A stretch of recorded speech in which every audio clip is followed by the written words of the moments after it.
Saudara warga kawasan pesisir Kota Lok Sumawe digegerkan dengan penemuan mayat tanpa identitas yang terapung di kawasan Laut KP3 Kota Lok Sumawe Jumat petang.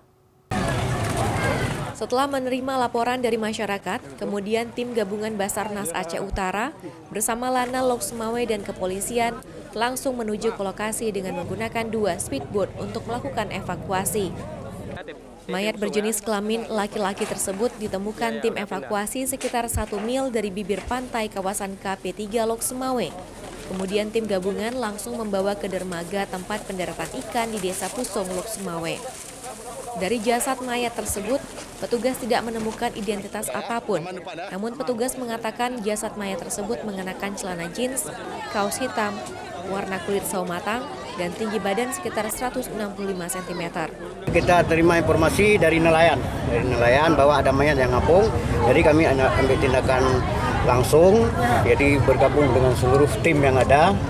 Setelah dievakuasi, mayat tersebut langsung dibawa menggunakan ambulans ke Rumah Sakit Umum Cut Mutia Aceh Utara untuk dilakukan identifikasi lebih lanjut.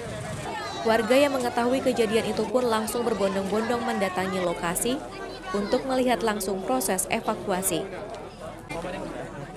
Zikri Maulana, Kompas TV, Lok Sumawe.